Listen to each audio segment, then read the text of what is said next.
పరిశుద్ధుడా, ప్రేమగలిగిన తండ్రి, నీకు స్తోత్రమయ్యా, నీకు స్తోత్రమయ్యా, నీకు స్తోత్రము తండ్రి. అయ్యా అవును తండ్రి, బిడ్డ ప్రార్థించిన విధంగా అయ్యా బిడ్డకి మీరు తోడైనందులకు నీకు స్తోత్రమయ్యా. అయ్యా ఇప్పుడు జాయిన్ అయిన బిడ్డలందరినీ పేరు పేరున నీకు సమర్పిస్తూ ఉన్నాను.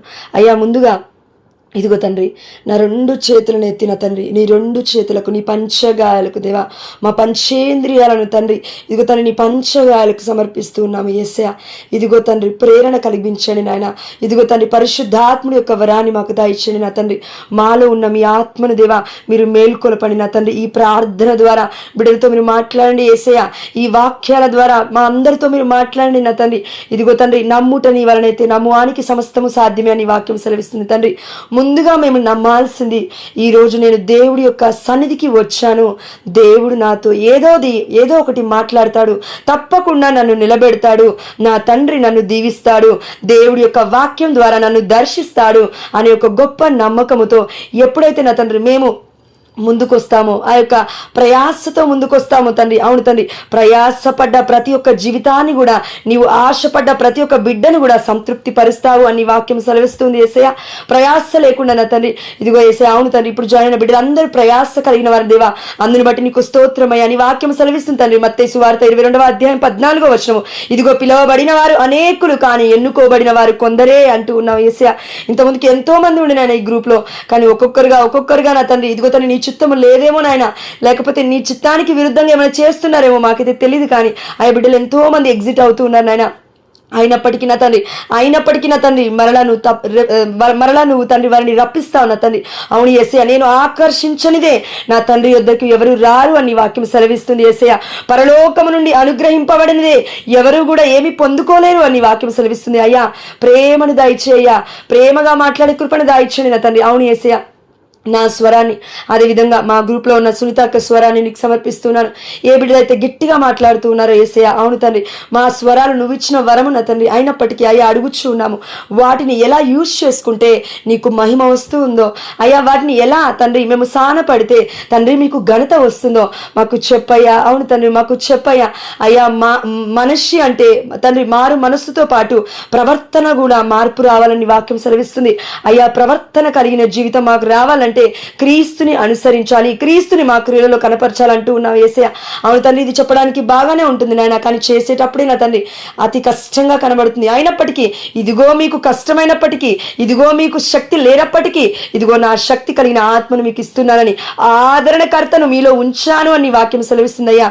మేము చేసేది కాదు తండ్రి ఈ పనులు, మేము చేసే క్రియలు కాదు నాయన ఇవన్నీ. అయ్యా మేము చూపిస్తున్న ప్రేమ కాదు నా తండ్రి ఇదంతా, మేము చెప్తున్న వాక్యం కాదు నా తండ్రి ఇదంతా, మేము వింటున్న వాక్యం కాదని దేవా ఇదంతా మీరు ఇచ్చిన కృప, మీరు ఇచ్చిన చలవ నా తండ్రి, మీరు ఇచ్చిన గొప్ప ప్రేమ నా తండ్రి. మా పట్ల మీకు ఉన్న ప్రేమను ఇదిగో తండ్రి ఇలా వ్యక్తపరుస్తూ ఉన్నారు యేసయ్య. ఎంత కాల్ చేసినప్పటికీ కొంతమంది లిఫ్ట్ చేయకపోతే నా తండ్రి 3వ, 4వ లిఫ్ట్ చేస్తూ ఉన్నారు యేసయ్య. అంటే దేవా అడగండి ఇవ్వబడుతూ ఉందంటున్నావు తండ్రి, తట్టండి తెరవబడుతూ ఉందంటున్నావు యేసయ్య, వెతకండి మీకు దొరుకుతూ అంటున్నావు యేసయ్య. మత్తయి సువార్త 7:7 బిడ్డలు ఎంతమంది తిట్టుకున్నా, ఎన్ని శాపనార్థాలు పెట్టినా నాయన నేను కాల్ చేస్తూనే ఉంటాను తండ్రి. మీరు ఇచ్చిన పనే నాకు అది నాయన. వాళ్ళు ఎంత ఇబ్బంది పడ్డారు తండ్రి, నేనేమనుకున్నా తండ్రి, ఎందుకంటే వారు నోరు విప్పి చెప్పకపోతే, అయ్యా నోరు విప్పి చెప్పకపోతే తల్లి కూడా ఒక్కొక్కసారి అన్నం పెట్టదు నాయన. అదేవిధంగా నోరు విప్పి చెప్పకపోతే మాకు ఎలా తెలుస్తుంది తండ్రి ఒకరి ప్రార్థన ఇంటెన్షన్? అక్కడ నేను బాధపడుతున్నానో, నా పరిస్థితి ఇలా ఉందనో, ఏదో ఒకటి చెప్పాలి కదా నాయన. అయ్యా కృపను బిడ్డలకి దాయిచ్చండి నా తండ్రి. ఎంతో మంది బయట ఉన్నారు తండ్రి, బంధువులు ఉన్నారయ్యా, వారెవరు కూడా ఎందుకు కాల్ చేయట్లేవు, ఎందుకు జాయిన్ అవ్వట్లేవు, ఎలా ఉన్నావు అని అడిగేవారు దిక్కు మొక్కు లేకుండా ఉన్నారు తండ్రి. కానీ మీరు ఇచ్చిన ఈ స్పిరిచువల్ గ్రూప్లో నా తండ్రి మేమందరం జాయిన్ అయ్యేదేవా, ఇదిగో ఏమైంది, ఎలా ఉన్నారు, ఏంటి అని అడుగుతూనే ఉన్నాం యేసయ్య. ఆయా బిడ్డలకి ప్రేమ కనబడతలేదా నాయన? ఆయా బిడ్డలతో మీరు మాట్లాడండి తండ్రి. ఇదిగో తండ్రి మేమైనా టార్చర్ చేస్తున్నట్లయితే మమ్మల్ని క్షమించయ్యా, ఒకవేళ వారిని ఇబ్బంది పెడుతున్నట్లయితే మమ్మల్ని క్షమించండి యేసయ్య. అవును తండ్రి, సునీత అన్న విధంగా నాయన ఊరికే కాల్ చేస్తే వారికి విరక్తి పుడుతుందని అంటున్నావు యేసయ్య. అవును తండ్రి, పాపము శాపము అవుతుందంటున్నావు యేసయ్య. అవును తండ్రి, అయ్యా మమ్మల్ని క్షమించయ్యా, అయ్యా మమ్మల్ని కాచి కాపాడయ్యా, అయ్యా మమ్మల్ని దీవించయ్యా. అయ్యా నీ చిత్త ప్రకారం కాకుండా నీ చిత్తానికి విరుద్ధంగా మేము బ్రతుకుతున్నామేమో అయ్యా. అవును తండ్రి, ఇప్పటికే నా తండ్రి సగం జీవితాన్ని మేము కోల్పోయాం నాయన. మీలో ఇప్పుడున్న ఏజ్కి వచ్చేసరికి సగం జీవితం అయిపోయింది నా తండ్రి. ఇప్పటికీ కూడా శాపనార్థాలు, ఇప్పటికీ కూడా పాప మాటలు. అయ్యా మాకు వద్దునైనా ఈ జీవితము తండ్రి. నీ చిత్తం ఏమై ఉందో అది చూపించినైనా చాలు తండ్రి. బిడ్డని నువ్వు ప్రేరేపించు తండ్రి, చాలయ్యా. ఆయా బిడ్డలతో నువ్వు మాట్లాడయ్యా, చాలు తండ్రి. ఎందుకంటే కుటుంబాలతోనే విసిగిపోతూ ఉన్నాము యేసయ్యా. బిడ్డలు అర్థం చేసుకున్న కృపణ దయచేయండి. అందరికీ ఉన్న కుటుంబమే నాకు ఉందయ్యా, నన్ను కూడా బిడ్డలు అర్థం చేసుకున్న కృపణ దయచేయండి. మా అందరికీ ఇప్పుడు జాయిన్ అయిన 22 మందికి కుటుంబాలు ఉన్నాయి యేసయ్యా. ప్రతి ఒక్క బిడ్డ కుటుంబంలో ఏదో బాధ, ఏదో శ్రమ, ఏదో నింద, ఏదో అవమానము, ఏదో ఇబ్బందులు ఇక్కట్లలో బిడ్డలు ఉన్నారు తండ్రి. అవును యేసయ్యా, నీ చిత్తం ఏదైందో తండ్రి అయ్యా, ఆ చిత్త ప్రకారం బిడ్డలతో మాట్లాడండి తండ్రి. అయ్యా నువ్వు పలుకుతూ ఉన్నావు, ఇదిగో భారము చేయాల్సి సొలసి ఉన్న సమస్త జనులారా నా యొద్దకు రండి, నేను మీకు విశ్రాంతినిస్తా అంటున్నావు యేసయ్యా. మత్తయి సువార్త 11వ అధ్యాయం 28వ వచనం సెలవిస్తుంది. అయ్యా బిడ్డలు భారముతో ఉన్నారు నా తండ్రి. కొంతమంది భర్తల వల్ల భారముతో ఉన్నారయ్యా, భార్యల వల్ల భారముతో ఉన్నారు తండ్రి. బిడ్డల్ని పోషించలేక భారముతో ఉన్నారయ్యా. అన్నీ బాగున్నప్పటికీ పక్క వాళ్ళని చూసి నాకు ఇంకా ఏదో లేదు అనే అసంతృప్తి అనే భారముతో ఉన్నారు యేసయ్యా. అయ్యా మాకు అలాంటి అసంతృప్తి లేనందున నీకు స్తోత్రమయ్యా. అయ్యా మాలో ఉన్న ప్రతిదీ నువ్వు ఇచ్చిందే కాబట్టి అయ్యా, మా ఇచ్చిన శరీరాన్ని బట్టి నీకు స్తోత్రము, మాకు ఇచ్చిన తలాంతులను బట్టి నీకు స్తోత్రము. ఈ సమయంలో మీరు ఇచ్చిన గంట సమయాన్ని బట్టి నీకు స్తోత్రము. రేపు ఇదే సమయానికి మేము ఉంటామో ఉండమో తెలియదు నాయన. ఎందుకంటే తండ్రి అనేక వ్యాధులు, అనేక శ్రమలు, అనేక ఇబ్బందులు ఇక్కట్లతో తండ్రి బిడ్డలు ఎంతో మందికి డిప్రెస్ అయిపోతూ ఉన్నారు యేసయ్యా. అయ్యా ఒకరోజు జాయిన్ అవుతాం, ఇంకో రోజు జాయిన్ అవ్వలేకపోతున్నాం అంటే దానికి కారణం దుష్టుడు తండ్రి. ఇదిగో తండ్రి దుష్టుడు యోహాను సువార్త 10వ అధ్యాయం 10వ వచనం సెలవిస్తుంది. ఇదిగో దుష్టుడు మిమ్మల్ని దొంగలించుటకు మీ యొక్క శాంతిని, మనశ్శాంతిని, మీ దగ్గర ఉన్న ప్రేమను, మీ దగ్గర ఉన్న కృపను, దేవుడి దగ్గర ఉన్న ప్రతి వాత్సల్యాన్ని మీ దగ్గర నుంచి దూరం చేయడానికి దొంగవాడు ఇదిగో ఈ యొక్క సాతాను అపవాది ఈ లోకములో సింహము వలె, గర్జించు సింహము వలె తిరుగుతూ ఉన్నాడు. కాబట్టి మీరు అటువైపు చూడకండి, ఇదిగో నా వైపు చూడండి అంటూ ఉన్నావు యేసయ్యా. అవును తండ్రి, ప్రార్థన వైపు చూడమని చెప్తూ ఉన్నావు యేసయ్యా బిడ్డలకి. అవునయ్యా, మేమందరం మీ వైపు చూసే కృపను దయచేయండి. శోధనలు వస్తాయా, వేదనలు వస్తాయా, చచ్చిపోవాలి అని అనుకున్న సమయాలు కూడా వస్తాయి తండ్రి. కానీ సజీవుడవు తండ్రి, ఇది మా శరీరం కాదు నాయనా, ఇది మా ఆత్మ కాదు నాయనా, మీరు మాలో ఊదిన ఆత్మ తండ్రి. మీరు మా తల్లి గర్భంలో రూపొందక మునిపే మీరు మమ్మల్ని ఏర్పాటు చేసుకున్న గొప్ప నిధి తండ్రి. మేమెక్కడికయ్యా మిమ్మల్ని విడిచిపెట్టి వెళ్ళిపోయేది? మీరు పరలోక రాజ్యంలోకి పిలిచేంత వరకు అయ్యా ఈ లోకంలో ఉంటూ నిన్ను చూపించే బిడ్డలుగా మమ్మల్ని దీవించయ్యా. అయ్యా దయతో బిడ్డలు తెలిసి తెలియక ఏదైనా మాటలు అన్నారేమో దేవా, ఏదైనా బాధలో ఉన్నారేమో, ఏదైనా అపవాది చేత శక్తుల చేత పీడింపబడుతున్నారేమో యేసయ్యా. అయ్యా అర్థం చేసుకుంటూ ఉన్నాము తండ్రి. అవును యేసయ్యా, నీవు ఇచ్చిన ఆత్మ ద్వారా తండ్రి, నీవు ఇచ్చిన ఆత్మ ద్వారా తండ్రి మేము అర్థం చేసుకుంటూ ఉన్నాము తండ్రి. దేవా ప్రతి ఒక్క బిడ్డను దేవా పేరున ఈ సమయంలో ఆశీర్వదించండి నాయన. దేవా ఏ బిడ్డలైతే సిగ్నల్ ప్రాబ్లమ్స్ ద్వారా కట్ అవుతూ ఉన్నారు యేసయ్యా, ఆ బిడ్డలు నీకు సమర్పిస్తున్నాను అయ్యా. వారు ప్రయాసపడుతున్నారు తండ్రి, వాక్యాన్ని వినాలి అని, ప్రార్థనలో ఉండాలని అయ్యా. ముఖ్యంగా హైమాతి ఆంటీ ఫోన్ని మీకు సమర్పిస్తున్నాను యేసయ్యా. బిడ్డ ఆలోచిస్తున్నది నా తండ్రి, అయ్యో ఉంటే బాగుండు ప్రార్థనలో అని. అయ్యా బిడ్డ ప్రయాసను దీవించయ్యా, ఆ బిడ్డ విన్నపాలను ఆశీర్వదించు నా తండ్రి. అయ్యా కాల్ చేయకముందే నా తండ్రి 2-3 సార్లు కాల్ చేస్తూనే ఉంటుంది తండ్రి, ఎప్పుడు జాయిన్ అవ్వాలి ప్రేయర్లో అని. అయ్యా అలాంటి గొప్ప ఆశను ఆ బిడ్డకి కలిగించినందుకు నీకు స్తోత్రం అయ్యా. ఎప్పుడైతే మేము అందరికీ దగ్గరగా ఉంటూ ఉంటామో ఆమె ఏదో ఒకటి చెప్తుందిలే వాక్యము, మాకెందుకులే అని ఒక ఇగ్నోరెన్స్ తండ్రి. కుటుంబాల్లో కూడా ఇది జరుగుతుంది నాయన. ఎందుకంటే ఎక్కువగా ఎవరైతే అవైలబుల్గా ఉంటారో వారిని ఇగ్నోర్ చేస్తూ ఉంటాము. ఎక్కువగా ఎవరైతే అమ్మ బాగున్నావా అని అడుగుతారో ఈమె ఎప్పుడు అలానే అడుగుతుందిలే, ఆమెతో నాకేంటి అవసరం అనే ఆలోచన తండ్రి. ఈ యొక్క యాటిట్యూడ్ని మా దగ్గర నుంచి తీసేయ్యా, మీ యొక్క ఫార్టిట్యూడ్ని మాకు పెట్టండి నా తండ్రి. ఇదిగో తండ్రి, ఆ ఫార్టిట్యూడ్ అంటే ఆత్మశక్తి నా తండ్రి. అది ఎలా ఉంటుందంటే ఇదిగో కృతజ్ఞత పూర్వకమైన హృదయం యేసయ్యా. మేము ఎక్కడి నుంచి వచ్చాము అని మేము మర్చిపోకూడదు నాయన. ప్రార్థన గ్రూప్లో ఎలా జాయిన్ అయ్యాము అని మేము మర్చిపోకూడదు తండ్రి. ఎలాంటి శ్రమలలో మేము జాయిన్ అయ్యాము ఈ గ్రూప్లో, ఎలాంటి బాధలలో మాకు దేవుడు ఈ గ్రూప్ని చూపించాడు. మేము జాయిన్ అయినప్పుడు ఎలా ఉన్నాము, ఇప్పుడు ఎలా ఉన్నాము, జాయిన్ అయినప్పుడు ఫస్ట్గా మేము జాయిన్ అయినప్పుడు ఎలాంటి స్థితిగతుల్లో ఉన్నాము, మేము ఇప్పుడు ఎలా ఉన్నాము అని మమ్మల్ని మేము ఆత్మ పరిశీలన చేసుకునే కృపను దాయిచ్చండి యేసయ్యా. ఎందుకంటే తండ్రి వాక్య రూపంలో చెప్తే నా తండ్రి ఆమె ఏదో బోధిస్తుంది, మేము ఎందుకు వినాలి అని ఒక ఇగ్నోరెన్స్ ఉండొచ్చు నా తండ్రి. కొంతమంది బిడ్డలలో తప్పు లేదయ్యా, నేను గొప్పదాన్ని కాదు నా తండ్రి, నీ చెప్పుదాన్ని తండ్రి. అయ్యా నీ చెప్పు కూడా నేను పనికిరానయ్యా, అయినా లేవనెత్తావయ్యా, నువ్వు మాట్లాడు నా తండ్రి నీ బిడ్డలతో. అయ్యా నువ్వు ఉండు నా తండ్రి నీ బిడ్డలతో. అయ్యా నేను గొజారుతూ ఉన్నాను యేసయ్యా. తండ్రి ఇదిగో రెండో రాకముందు నా తండ్రి నీ పరలోక రాజ్యంలోకి ఆత్మను చేర్చమంటూ ఉన్నావు యేసయ్యా. అవును తండ్రి, ఈ అశాశ్వతమైన వాటి గురించి కాకుండా శాశ్వతమైన పరలోక పరలోకంలో ఉన్న వస్తువుల గురించి అడగమంటూ ఉన్నావు యేసయ్య. అయ్యా అయ్యా అయ్యా మాకు శక్తిని ఇవ్వండి అయ్యా, మాకు సామర్థ్యాన్ని ఇవ్వు తండ్రి, మాకు శాంతి సమాధానం ఇవ్వండి తండ్రి. కుటుంబాలలో అయ్యా ఆర్థిక సమస్యల్లో బిడ్డలు ఎవరు బాధపడుతున్నారు, ఆర్థిక సమస్యలు ఉండవు నాయన, పోతాయి తండ్రి. ఎందుకంటే నీ వాక్యం సెలవిస్తుంది, నన్ను ప్రేమించు వారికి, నన్ను నా చిత్తానుసారముగా పిలువబడిన వారికి అన్నీ అంటే సమస్తము యేసు నామములో సమకూడి జరుగుతుంది అని నీ వాక్యం సెలవిస్తుంది నాయన. కానీ ఇక్కడ ఉన్న ఒకే ఒక్క కండిషన్ తండ్రి, అదే నన్ను ప్రేమించు వారికి అని అంటూ ఉన్నావు యేసయ్య. ఇది మాకు ఎందుకు అర్థం కావట్లేదు నాయన. నిన్ను ప్రేమించడం అంటే నీ దగ్గరికి రావడం అయ్యా, నిన్ను ప్రేమించడం అంటే నిన్ను ప్రార్థించడం తండ్రి, నీతో సహవాసం కలిగి జీవించడం నాయన. పరిశుద్ధాత్మ దేవుణ్ణి మేము అడగడమున తండ్రి అయ్యా ఇది మాకెందుకు అర్థం కావట్లేదు నాయన. వందల కొద్ది మాట్లాడుకున్నా నాయన, వాక్యాలు వేల కొద్ది చెప్పినా నా తండ్రి అయ్యా. 2.5 సంవత్సరాల నుంచి ఇదే గ్రూప్ లో ఉన్నాను నా తండ్రి అయ్యా. ఒకసారి చూడు నా తండ్రి, బిడ్డల మనస్సును దర్శించి యేసయ్యా. అయ్యా నేను ఒకవేళ లేకపోతే ఏమైపోతుందని భయంగా ఉంది నా తండ్రి అయ్యా. బిడ్డలు ఎంతో మంది ఎదుగుతూ ఉన్నారయ్యా, కొంతమంది అలాగే ఆగిపోయారు తండ్రి అయ్యా. అయ్యా ఎక్కడ జరుగుతుంది నాయన లోపము? మా అవిధేయత, మా అవిశ్వాసము తండ్రి, మా అవివేకము, మా బుద్ధిహీనత వల్ల ఇవి జరుగుతూ ఉన్నాయి.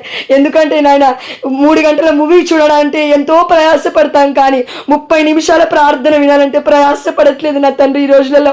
అలా ఉన్నాయి నా తండ్రి ఆత్మలు, మా ఆత్మలు నిరసించిపోతూ ఉన్నాయి యేసయ్య. ఈ లోకానికి వైపు చూస్తూ ఉన్నాయి తండ్రి, ఈ లోక వ్యామోహ తలంపులలో బ్రతుకుతూ ఉన్నాము యేసయ్య.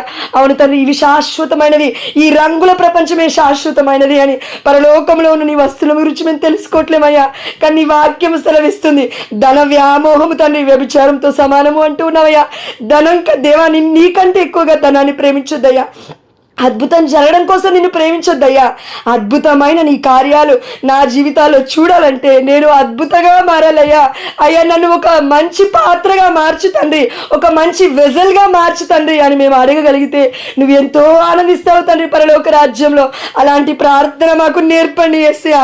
అయ్యా నీ బిడ్డలకి నేర్పమని మిమ్మల్ని అడుగుచూ ఉన్నాను తండ్రి ఈ సమయంలో. అవును తండ్రి, ఎంతో మంది దూషిస్తారయ్యా, ఎంతో మంది మాటలు అంటారు తండ్రి, ఇవ చేసే పని దేనికి యూజ్ అంటారు తండ్రి. అయ్యా అది నీకు తెలుసు. నీ నిత్య రాజ్యం కోసం ప్రయాసపడుతున్నామయ్యా. బిడ్డల ఇందులో కొంతమంది అయితే రెగ్యులర్ గా జాయిన్ అవుతూ ఉన్నారు తండ్రి, రెగ్యులర్ గా ప్రార్థిస్తూనే ఉంటున్నారు నాయన. వారి గొంతు అర్ధగంట వరకు నీకు సమర్పిస్తూ ఉన్నారు యేసయ్య. ఆ బాధ బిడ్డలకు అర్థమైతే జాయిన్ అవుతారు నాయన. గొంతెత్తి కొద్దిసేపు మాట్లాడాలంటే ఎంతో బాధగా ఉంటుంది తండ్రి, నొప్పులేస్తూ ఉంటుంది నాయన. కొంతమంది కోల్డ్ ఉంది, కొంతమందికి ఫీవర్ ఉంది, అయినప్పటికీ జాయిన్ అయ్యి స్తుతిస్తున్నారంటే మిమ్మల్ని దేవా, మీ వాక్యాన్ని మేము వింటూ ఉన్నామంటే అది నీ శక్తి కాకపోతే ఇంకేంటి నాయన. మాకు అర్థమయ్యే విధంగా చెప్పయ్యా.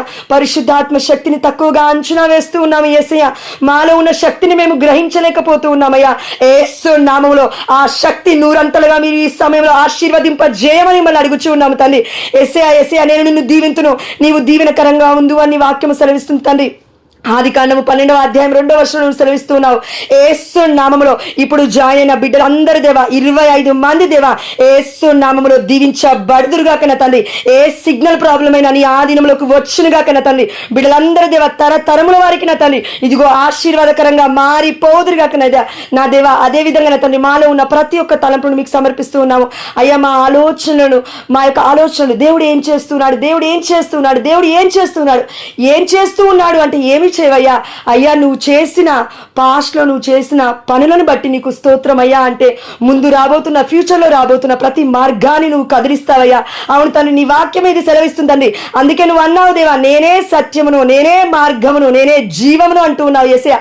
ఆ జీవం ఎలాంటిదంటే నిన్ను నమ్మిన వారికి ఇదిగో యోహాను సువార్త 10వ అధ్యాయం 10వ వచనము, ఇదిగో నేను ఈ లోకానికి మీకు జీవాన్ని ఇచ్చుటకు వచ్చాను, అది సమృద్ధిగా ఇచ్చుటకు వచ్చాను అంటున్నావు తండ్రి. సమృద్ధి అంటే తండ్రి పాత్ర నిండి పొర్లి పొంగు వలె తండ్రి నువ్వు అలా ఇస్తావు నాయన. కానీ మాలో అవిశ్వాసం అనేది ఉంది నా తండ్రి, అజ్ఞానం అనేది ఉంది తండ్రి. అయ్యా మమ్మల్ని మార్చయ్యా, అయ్యా మమ్మల్ని దర్శించయ్యా. మేము నిద్రిస్తున్న సమయాన్ని నీకు సమర్పిస్తున్నాను అయ్యా, మా ఆలోచనలు నీకు సమర్పిస్తున్నాను. ఇప్పుడు జాయిన్ అయిన బిడ్డలందరి తండ్రి, వాణి అక్కను, జయమ్మ ఆంటీని తండ్రి, రజనిని దేవా, రూపాక్కని తండ్రి, అలేఖ్య సిస్టర్ ఫ్యామిలీని దేవా, సునీత అక్కని తండ్రి, జోజీ ఆంటీని దేవా, జోజీ మేరీ అక్కని తండ్రి, నిర్మలా అక్కని తండ్రి తన యొక్క కుటుంబాన్ని, విజయమేరి ఆంటీని తండ్రి తన ఇంటెన్షన్స్ చేసే శ్రవంతి అక్కని దేవా, రూప ఆంటీని తండ్రి, నన్ను దేవా, స్పందన అక్కని తండ్రి, సంధ్యా సిస్టర్ని, తన భర్తని వేసేయ, స్వాతి అక్కని తండ్రి తనకున్న ప్రాబ్లమ్స్ అన్నిటిని దేవా, ప్రియాంకని తండ్రి తనకున్న ఫైనాన్షియల్ ప్రాబ్లమ్స్ దేవా, అన్నామేరి ఆంటీని తండ్రి తన యొక్క కుమార్తెల ఫ్యూచర్ని తండ్రి, అర్చన సిస్టర్ని తన భర్తని వేసేయ, అమృత ఆంటీని తండ్రి తన భర్తని వేసేయ, ఆ బిడ్డ కుటుంబాన్ని అంతయు తండ్రి భర్త లేని తనని దీవించిన ఆయన.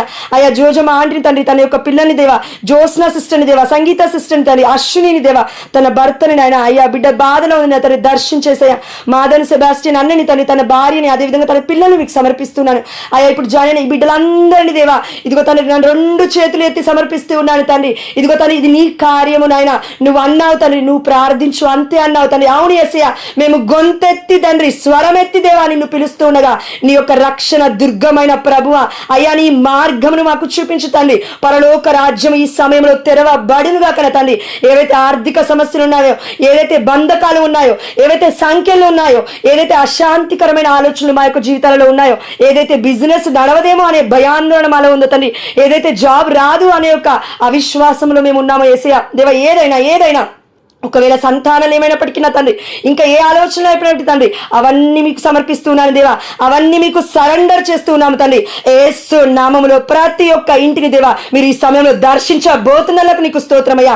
ప్రతి ఒక్క బిడ్డ హృదయ అంతరంగంలో దేవా జీవజల నదులు ప్రవహించబడునుగా కన తండ్రి. అయ్యా మీ ఆత్మ శక్తి అధికముగా బిడ్డల హృదయంలోకి దిగి వచ్చునుగా కన తండ్రి. ఎందుకంటే మీ వాక్యము సెలవిస్తుంది, ఇదిగో ఆయనయే అభిషక్తుడు అంటూ ఉన్నావు యేసయ్యా, ఆయనే రక్షణ దుర్గము అంటూ ఉన్నావు యేసయ్యా. యేసు అనగా రక్షకుడు, అభిషక్తుడు అనగా క్రీస్తు అని తండ్రి అర్థము. అవును యేసయ్యా, యేసు క్రీస్తు ప్రభుల వారి దగ్గర మాకు నిత్యము అన్నీ దొరుకుతూ ఉన్నప్పుడు మేము ఇంకా ఎవరిని నా తండ్రి మేము చూసేది అయ్యా, మీ వైపు చూసే కృపను మా అందరికీ ఈ సమయంలో దయచేసినందుకు మీకే సమస్త ఘనత మహిమ ప్రభావములు చెల్లిస్తూ మా ఆలోచనలు తండ్రి మీ ఆధీనంలో ఉంచుకోమని అయ్యా బిడ్డలందరితో తీవా మీరు ఆల్రెడీ మాట్లాడి ఉన్నారని నేను విశ్వసిస్తూ ధ్యానించబోతూ ఉన్న ఈ 5 నిమిషాల వాక్యాన్ని మీరు దీవించండి అయ్యా, దీవించండి నా తండ్రి దేవా. మీకు మహిమకరంగా మార్చుకోమని దైవ రాజ్యాన్ని ప్రకటించేటప్పుడు, సువార్తని ప్రకటించేటప్పుడు తండ్రి అద్భుతాలు జరుగుతాయని వాక్యం సెలవిస్తుంది. యేసు నామములో బిడ్డలు సువార్తని వింటుండగా నాయన అద్భుత కార్యములు దేవా ఏదైతే అడ్డుపడుతూ ఉందో తండ్రి, ఆ యొక్క అడ్డు ద్వారములు దేవా యేసు నామములో తొలగించమని మనం అడుగుచూ ఉన్నాము తండ్రి. నూతన ద్వారాన్ని దేవా బిడ్డల కుటుంబంలో తెరవబోతున్నందుకు నీకు స్తోత్రం యేసయ్యా. అందుని బట్టి మీకే సమస్త ఘనత మహిమ ప్రభావములు చెల్లిస్తే యేసయ్యా. అమ్మ మరియతలు ఇంతసేపు మాతో ఉన్న అమ్మ నీకు స్తోత్రం అమ్మ, అవే మరియా నీకు వందనం అమ్మ, నిత్య సహాయం మాత నీకు వందనం అమ్మ, పరలోక రాజ్యంలో ఉండి తల్లి అమ్మ ఇవన్నీ చూస్తున్న తల్లి నీకు వందనం అమ్మ, మా పక్కనే ఉండి ఇదిగో నీ యొక్క కుమారుడి వైపు మార్గము వైపు నడిపిస్తున్న తల్లి నీకు వందనం తెలియజేస్తూ అనేక సకల పునీతుల మధ్యస్థ ప్రార్థన ద్వారా, సకల దేవదూతల మధ్యస్థ ప్రార్థన ద్వారా ఈరోజు జుస్తా అదేవిధంగా వర్గివానే 2 కన్యలు తండ్రి అయ్యా నీ కొరకు హతసాక్షులుగా మారిపోయినారు. వారి యొక్క మధ్యస్థ ప్రార్థన ద్వారా అయ్యా మా ఈ ప్రార్థనలన్నీ మీ చెవి ఒగ్గి ఉన్నారని తప్పకుండా మమ్మల్ని ఇంకను అధికమైన మీ కృపలో భద్రపరుస్తూ మీ బలిష్టమైన రెక్కల క్రింద మమ్మల్ని, మా యొక్క కుటుంబాలని, మా యొక్క స్థితిగతులని, మా యొక్క సమస్యలని, మా యొక్క ఫైనాన్షియల్ ప్రాబ్లమ్స్ని, అనారోగ్య సమస్యలు తండ్రి, అదేవిధంగా రాబోతున్న రోజులను యేసయ్యా ఆ యొక్క భవిష్యత్తును కూడా తండ్రి బంగారు భవిష్యత్తుగా మీరు మా కొరకే నిర్ణయించిన ఆ యొక్క బంగారు భవిష్యత్తు అనే బాటను మేము కనుగొనే కృపను రోజు తండ్రి మిమ్మల్ని ప్రార్థించే శక్తిని మా అందరికీ దయచేస్తారని విశ్వసిస్తూ అయ్యా ఈ లోకాన్ని చూడొద్దు తండ్రి, ఈ లోకాన్ని చూడొద్దు అయ్యా, ఈ లోకంలో ఉన్న సాతాన్ని మేము చూడొద్దు. అన్నిటికంటే గొప్పవాడు నాలో ఉన్న నా దేవుడు గొప్పవాడు, ఆత్మస్వరూపుడు, శక్తిని కలిగి ఉన్నవాడు. ఇదిగో ఎంత గొప్ప శక్తి అంటే వెలుగు కలుగును గాక అంటే వెలుగు పుట్టింది. ప్రపంచం మొత్తము ఇప్పుడు కరెక్ట్గా ఉందంటే దేవా అది నీ యొక్క నోటి మాట చేత నా తండ్రి అంధకారం నుండి నా తండ్రి వెలుగుని కూడా సపరేట్ చేస్తున్నావు యేసయ్యా. అయ్యా నీ మాటకి అంత పవర్ ఉంది నాయన, అంత శక్తి ఉంది తండ్రి. ఎప్పుడైతే మీ యొక్క శక్తి మాకు అర్థమవుతుందో, మీరే దేవుడు అని అర్థమవుతుందో, అప్పుడైనా బిడ్డలమయ్యా మేమందరం మిమ్మల్ని ప్రార్థిస్తామనే ప్రయాసతో ఈరోజు ఈ యొక్క చిన్ని వాక్యాన్ని ధ్యానించుకోబోతుండగా మాకు సహాయం చేస్తారని విశ్వసిస్తూ యేసు అతి పరిశుద్ధమైన నామములో, ఉన్నతమైన నామములో, ఘనమైన నామములో అమ్మ మరియ తల్లి మధ్యస్థ ప్రార్థన ద్వారా అడిగినవన్నీ పొందుకున్నామని విశ్వసిస్తున్నాము మా ప్రియ పరలోకపు తండ్రి. ఆమేన్ ఆమేన్ ఆమేన్ ఆమేన్. అక్క మొన్న చెప్పుకున్న వర్డ్ ఒకసారి మ్యూట్లో పెట్టుకోరా. నేను 5 minutes ఎక్కువ తీసుకోను, ఎందుకంటే మీరు ధ్యానించుకోండి ఆ అంశాలు. మళ్ళీ నేను ఎక్కువ తీసుకుంటే 9 అయిపోతుంది కదా. వర్డ్ ఆఫ్ గాడ్ ఇది యోహాను సువార్త 8వ అధ్యాయం 58వ వచనం ఒకసారి చూడండి. యోహాను సువార్త 8వ అధ్యాయం 58వ వచనం. ఇదేంటి అంటే, ఇది కంటిన్యూటీ ఏంటి అని అంటే, మనం ఇంత ముందుకు నేర్చుకున్నాము, దేవుడు ఒక్కరే, పితా పుత్ర పరిశుద్ధాత్మ దేవుడు ఒక్కరే. కానీ మనం త్రిత్వైత్వం కలిగిన వారు అంటాము, ఏక స్వభావం కలిగిన వారు అని అంటాము. కానీ దేవుడు ఒక్కడే అని ఎలా ప్రూవ్ చేశాడు దేవుడు అంటే, ఆల్రెడీ పోయిన వీడియోలో మనం చెప్పుకున్నాము. ఇది కంటిన్యూషన్ అనమాట. అంటే ఈ యొక్క వర్డ్ మనకు తెలియకపోతే మనలో భయం అనేది ఉండదు అనేసి దేవుడు అంటూ ఉన్నాడండి. ఎందుకంటే ఎప్పుడు ఓకే, ఆ వాక్యం చదువుదాం డైరెక్ట్గా. యోహాను సువార్త 8వ అధ్యాయం 58వ వచనము. అందుకు యేసు, అబ్రహాము జన్మించుటకు పూర్వమే నేను ఉన్నాను అని మీతో నిశ్చయముగా చెప్పుచూ ఉన్నాను. యేసుప్రభులు వారు అంటూ ఉన్నారు, అబ్రహాం గారు ఎప్పుడు ఉన్నారంటే మనందరికీ తెలుసు, ఆది కాండంలో 12వ అధ్యాయం దగ్గర అబ్రహాం గారి యొక్క హిస్టరీ స్టార్ట్ అయింది. అయితే యేసుప్రభులు వారు ఏమంటున్నారంటే, నేను అబ్రహాము కంటే ముందే ఉన్నాను, జన్మించక పూర్వక ముందే ఉన్నాను అనేసి అంటున్నారు. అది కూడా ఎలా చెప్తున్నారంటే, యేసుప్రభులు వారు ఏదో మనం మర్చిపోవాలని చెప్పట్లేదండి, నిశ్చయముగా చెప్పుచూ ఉన్నాను. నిశ్చయముగా అంటే ఖచ్చితంగా, అంటే భూమి ఆకాశం గతించినను నా మాటలు గతించవు అని దేవుడు మరలా ఈ వాక్యం ద్వారా మనకి గుర్తు చేస్తూ ఉన్నాడు. నేను అబ్రహాము జన్మించుటకు పూర్వమే నేను ఉన్నానని మీతో నిశ్చయముగా చెప్పుచున్నాను. ఈ మాట గుర్తుపెట్టుకోండి. యోహాను సువార్త 14వ అధ్యాయము 7వ వచనం. యోహాను సువార్త 14వ అధ్యాయం 7వ వచనం. అందుకు యేసు, నేనే మార్గమును, అంటే శిష్యులు వచ్చి అడుగుతూ ఉన్నారండి. యేసుప్రభులు వారు రిప్లై ఇస్తూ ఉన్నారు, మీరు నన్ను ఎరిగి ఉన్నచో నా తండ్రిని కూడా ఎరిగి యుందురు, అంటే తెలుసుకొని యుందురు. ఇక నుండి మీరు ఆయనను ఎరుగుదురు. కరెక్ట్గా వినండి కేర్ఫుల్గా. ఇక నుండి మీరు ఆయనను ఎరుగుదురు. ఎవరిని? తండ్రిని. మీరు ఆయనను చూచి ఉన్నారు అని పలికెను. ఎండింగ్ వర్డ్ చూడండి, మీరు ఆయనను చూచి ఉన్నారు. మనందరికీ తెలుసు, యెహోవా తండ్రి ఎక్కడున్నాడు? పరలోక రాజ్యంలో ఉన్నాడు. మత్తయి సువార్త 16వ అధ్యాయం 18వ వచనం సెలవిస్తూ ఉంది, ఇదిగో సీమోను పేతురు నీకు ఈ విషయాన్ని తెలియచేసింది పరలోకమందున నా తండ్రియే కానీ రక్త మాంసములు కావు. అంటే శరీరం అయితే లేదు. ఓకేనా? ఎస్. అక్కడికి వచ్చిన తర్వాత మీరు ఆయనను చూచి ఉన్నారు అంటే ఎవరిని చూచిన్నారు? శరీర రూపధారి అయిన యేసు ప్రభుల వారు వారి మధ్యకి వచ్చుట చూశారు. ఎవరు? శిష్యులందరూ. జీవించుట చూశారు శిష్యులందరూ. ఇదిగో మరణించుట చూశారు శిష్యులందరూ. పునరుత్థానం అవ్వుట కూడా చూశారు. ఎవరు అనంటే క్రీస్తే ఆ దేవుడు అని వాక్యం సెలవిస్తుంది. అదేవిధంగా 8వ వచనం చూడండి. అప్పుడు ఫిలిప్పు, ప్రభు మాకు తండ్రిని చూపుము, మాకు అది చాలును అని అనెను. ఫిలిప్పుకి అర్థం కాక మళ్ళీ అడుగుతున్నాడండి మనలాగానే. అప్పుడు దేవుడు అంటున్నాడు, అందుకు యేసు ఇట్లు చెప్పెను, ఫిలిప్పు, నేను ఇంతకాలము మీతో ఉంటిని, నన్ను తెలుసుకొనలేదా? నన్ను చూచినవాడు నా తండ్రిని చూచి ఉన్నాడు. చూస్తాడు కాదండి, చూడబోతాడు కాదు, చూచి ఉన్నాడు అంటే పాస్ట్ చెప్తున్నాడు దేవుడు. అంటే అయిపోయింది, మీరు చూసేశారు నన్ను అని అర్థం. తండ్రిని చూపుమని నీవు నన్ను ఎట్లా అడుగుచూ ఉన్నావు? నేను తండ్రి యందు తండ్రి నాయందు ఉన్నామని నీవు విశ్వసించుట లేదా? ఇది మెయిన్ పాయింట్ అండి. నేను తండ్రి యందు తండ్రి నాయందు ఉన్నామని నీవు విశ్వసించుట లేదా? ఈ వాక్యం గుర్తుపెట్టుకోండి. ఇది కంటిన్యూషన్ వర్డ్. యోహాను సువార్త 8వ అధ్యాయము 23వ వచనము. యోహాను సువార్త 8వ అధ్యాయం 23వ వచనం. ఇది చాలా చాలా మెయిన్ అండి. ఇది కరెక్ట్గా వినండి. ఇక్కడ మనం వాక్యం ఏమి ఎండ్ చేశాము అని అంటే, నేను తండ్రి యందు తండ్రి నాయందు ఉన్నాడని నీవు విశ్వసించుట లేదా ఫిలిప్పు అని అడుగుతూ ఉన్నాడు. ఈరోజు దేవుడు కూడా మనల్ని అడుగుతున్నాడు శిష్యులుగా. అయితే 23వ వచనము, 8వ అధ్యాయం 23వ వచనము. యేసు వారితో, మీరు క్రింది నుండి వచ్చువారు, నేను పైనుండి వచ్చువాడను. మీరు ఈ లోకమునకు చెందినవారు అంటే మనల్ని అంటున్నాడు దేవుడు. నేను యేసు ప్రభుల వారు ఈ లోకమునకు చెందినవాడను కాను. మీరు ఈ లోకానికి చెందినవారు, ఇక్కడి నుంచి వచ్చారు మీరు. నేను ఆ లోకానికి, పరలోక రాజ్యానికి చెందినవాడును. నేను పైనుండి వచ్చాను కనుక మీరు మీ పాపములోనే మరణింతురు అని చెప్పి తిని. కరెక్ట్గా వినండి. కనుక మీరు మీ పాపములలోనే మరణింతురు అని చెప్పి తిని, నేనే ఆయనను అని విశ్వసింపని ఎడల మీరు మీ పాపములోనే మరణింతురు అని చెప్పెను. అంటే ఇప్పుడు మనందరూ తెలుసు, మరణం అంటే ఏంటి? దేవులో ఆధ్యాత్మికమైన విషయాల యందు మనము అవగాహన కలిగి ఉండకపోవడమే ఆధ్యాత్మికంగా మనం మరణించినట్లు. వీఆర్ అంటే ఏమంటారు, వీఆర్ డెడ్ బాడీస్ అనమాట. అంటే మృతుల లెక్కలో మనం కన్సిడర్ చేస్తారండి దేవుడు. ఎందుకు అంటే సజీవమైన వాక్యాన్ని, సత్యమైన వాక్యాన్ని, మార్గం అనే వాక్యాన్ని మనకి దేవుడు అర్థమయ్యే విధంగా వివరిస్తూ ఉన్నాడు. అయితే ఇప్పుడు దేవుడు ఏమంటున్నాడంటే, ఇదిగో పిలుపు, నేను తండ్రి యందు ఉన్నానని, తండ్రి నా యందు ఉన్నాడని విశ్వసించటలేదా? అయితే నేను ఇప్పుడు ఏమంటున్నానంటే, కనుక మీరు మీ పాపములోనే మరణింతురు అని చెబుతూ ఉన్నాను. ఎందుకంటే నేనే ఆయనను. ఎవరని నేనే అంటే, ఇదిగో మోషేతో ఆనాడు మాట్లాడిన ప్రభుడను, నేనే ఉన్నవాడను. ఇక్కడ మత్తయి సువార్తలో 1-2 అధ్యాయాలు చూస్తే, ఇదిగో ఇమ్మానుయేలు, దేవుడు అనగా మనతో ఉన్నాడు. అంటే దేవుడు మనతో ఉన్నాడు. నేనే మార్గము, నేనే సత్యము, నేనే జీవము. ఈ వర్డ్స్ చూడండి కరెక్ట్గా. అందుకే దేవుడు ఏం చెప్తూ ఉన్నాడంటే, యోహాను సువార్త 8వ అధ్యాయం 23-24 వచనాల్లో ఇంకా ఇదే అండి కంక్లూడింగ్ వర్డ్. మీరు మీ పాపములోనే మరణింతురు అని చెప్పి తిని, నేను ఆయనను అని విశ్వసింపని ఎడల మీరు మీ పాపములోనే మరణింతురు. అంటే ఇది ఒక గొప్ప పెద్ద పాపం అంట అండి. ఏంటి అంటే, యేసు ప్రభుల వారి తండ్రి అని, తండ్రే యేసు ప్రభుల వారిలో జీవిస్తూ ఉన్నారని మనం విశ్వసించకపోతే అది విశ్వాసము కానట్లే, మీరు మరణించినట్లే అని యేసు ప్రభుల వారే స్వయంగా ఈరోజు మనకి చెప్తూ ఉన్నారు. ఈ వాక్యం మరొక్కసారి మీరు చదవండి దయచేసి. Holy spirit will lead us. And ఇంకొకటి చివరిగా కొలస్సీలకు రాసిన లేఖ 1వ అధ్యాయము 15వ వచనం. కొలస్సీలకు రాసిన లేఖ 1వ అధ్యాయం 15వ వచనం. ఇది కేర్ఫుల్గా వినండి.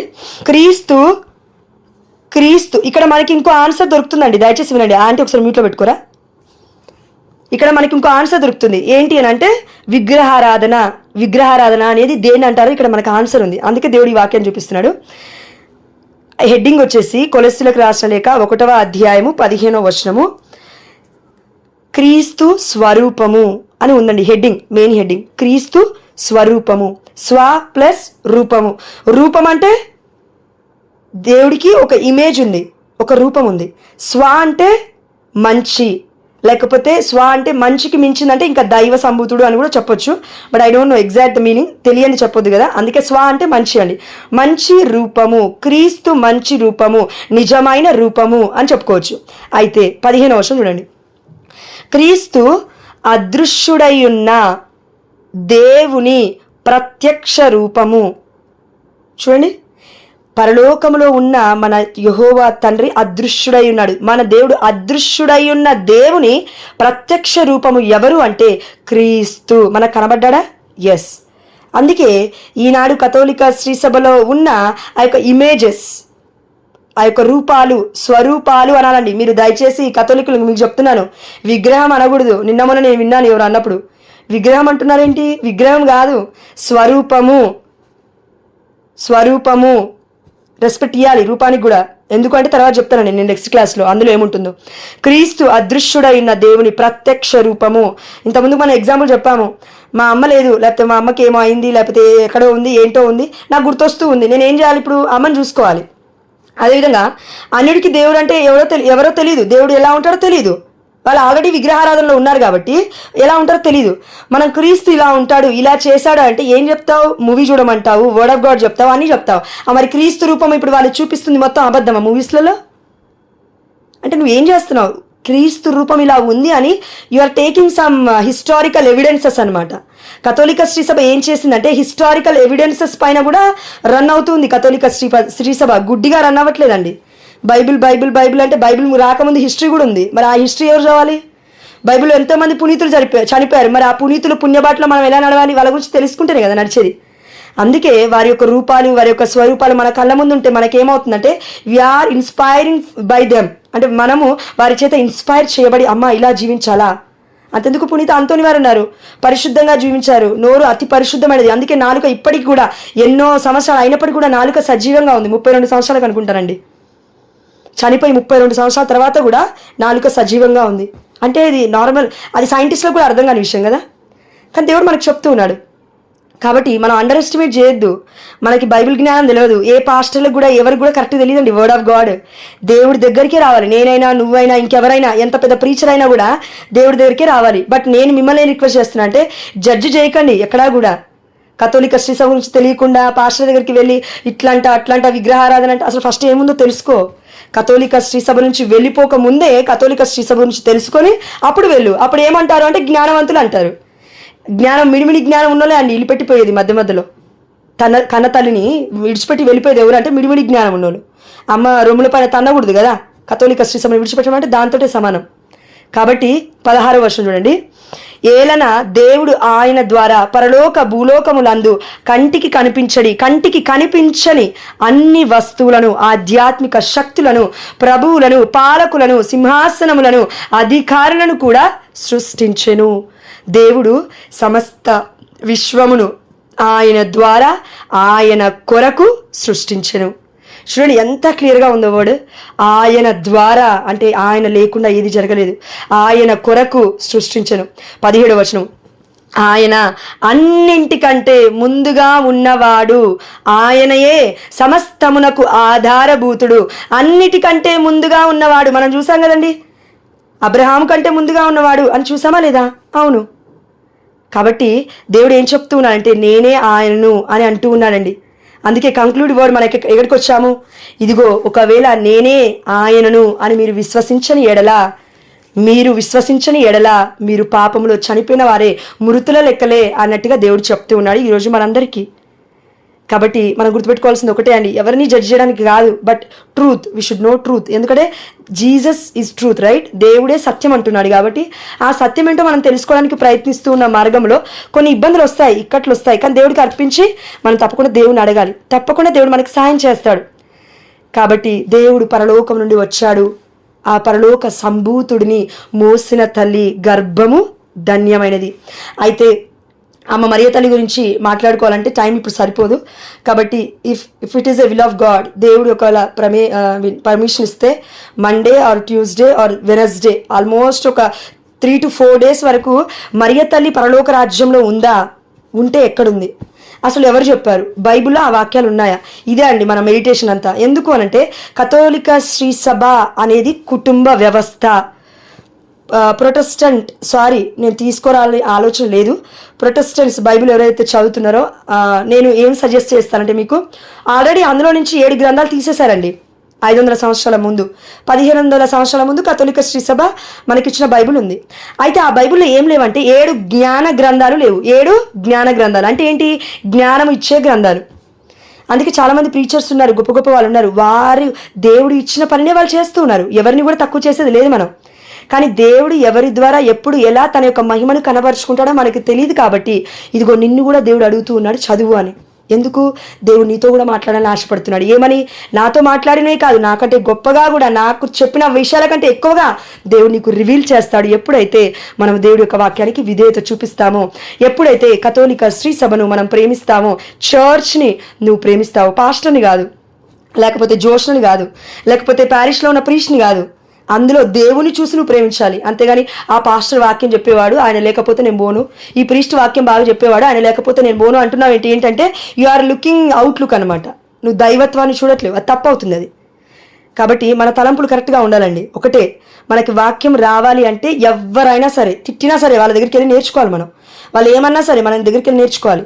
ఒక చిన్న అద్భుతమైన సాక్ష్యం ఏంటంటే, నిన్నటి రోజు నేను చాలా బాధపడ్డాను. ఒక గ్రూప్లో ఒక నెగిటివ్ థింక్ వచ్చింది. మన గ్రూప్ కాదు అది, మన ఏందయ్యా ఇది అని నేను అనుకున్నాను. నైట్ ప్రేయర్ చేసుకున్నాను, అయిపోయింది.